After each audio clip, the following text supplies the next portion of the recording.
अस्सलामुअलैकुम दोस्तों, उम्मीद है आप सब खैरियत से होंगे। आज की वीडियो में हम आपके लिए एक और सस्ती पेयरिंग लेकर आए हैं जिसके 2 क्लच से आप 80,000 तक कमा सकते हैं। पेयरिंग के बारे में भी आपको बताते हैं और बच्चों के बारे में भी बात करेंगे और जोड़ी की कीमत भी आपको बताएंगे। वीडियो पूरी देखने के लिए हमारे साथ रहिए। इस पेयरिंग से हमारे पास 6 किस्म के चिक्स आएंगे। हम बात कर रहे हैं ग्रीन यूविंग स्प्लिट ब्लू और पार ब्लू की। ये जोड़ी आपको 20,000 तक मिल जाएगी। ग्रीन यूविंग स्प्लिट ब्लू 6,000 और पार ब्लू 14,000 तक है। अब बात करते हैं रिज़ल्ट के बारे में।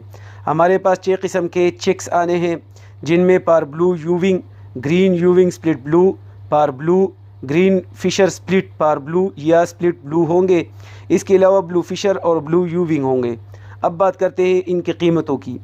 पार ब्लू यूविंग जिसकी कीमत आजकल 16,000 है और ब्लू यूविंग कीमत 8,000, पार blue 14,000, green U 6,000, green split पार ब्लू या ब्लू कीमत 4500 और ब्लू फिशर 6,000 तक है। ये तमाम के तमाम बर्ड्स आसानी से मार्केट में फ़रोख्त होने वाले बर्ड्स हैं। अगर आपको वीडियो पसंद आई हो तो वीडियो को लाइक और चैनल को सब्सक्राइब ज़रूर करें ताकि आपको हमारी नई आने वाली तमाम वीडियोज़ मौसूल हो सके। शुक्रिया, मिलते हैं अगली वीडियो में, तब तक के लिए अल्लाह हाफ़िज़।